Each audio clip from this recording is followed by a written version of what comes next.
Hey, welcome back to Socialette. This is episode 428. Today we're looking at why you're overcomplicating your launches. So last couple of episodes, I looked at 16 ways that you might be overcomplicating your launches. Even if you don't realize that you are, you're only human, so chances are you probably actually are overcomplicating your launches. I know I do as well. For me, it often shows up as procrastination because if I can leave things to the last minute, then they feel challenging, but it also gives me certainty over the outcome. It sounds really strange, but I have this really deep-seated fear of success. And by procrastinating things in my launches, I get to guarantee that my launches aren't going to grow beyond what I can handle and I can stay in my comfort zone. So I kind of self-sabotage my launches to not be too successful by procrastinating parts of them. So that's one of the ways that I one of the ways that I overcomplicate. And it'll be really interesting for you to go through and as you're listening to that episode, ask yourself, do I do this? Where do I overcomplicate? Where am I a perfectionist? Where am I procrastinating? Because that will start to give you awareness of what you're doing. And then once you have awareness of it, it becomes a lot easier to change those habits, those patterns that you've created. So this episode, I'm looking at a couple of the reasons why you might overcomplicate your launches. For me, I love creating problems for myself. Right? It's weird, I know, but I love it because it feels challenging, it feels fun, and it makes me feel worthy of success. It makes me feel worthy of being a business owner, quote unquote, because I have this story in my mind that running a business has to be challenging.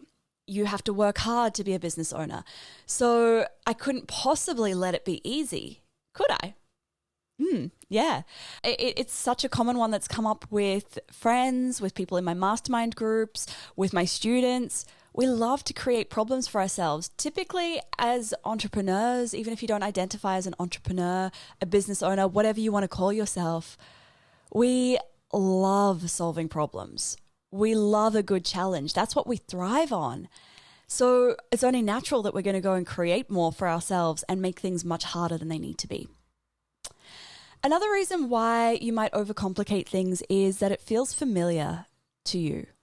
If you're used to everything always being really challenging and you're used to being in the state of overwhelm or uncertainty or any of those feelings that come up when you feel like you're overcomplicating something, that feeling's familiar to you and you're going to keep doing that.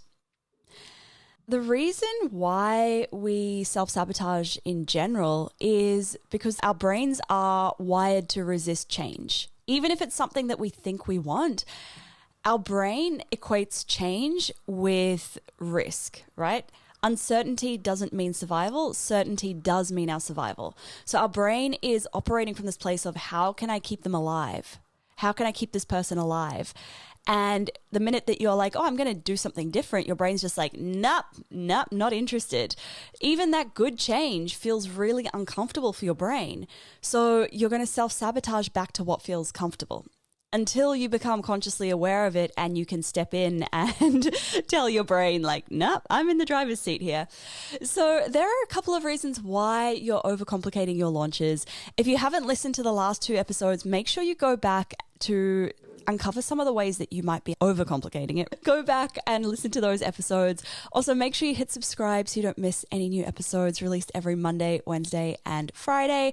And if you know anyone who would benefit from this podcast, any of these episodes on this podcast, please do share it with them. It helps me to help more people.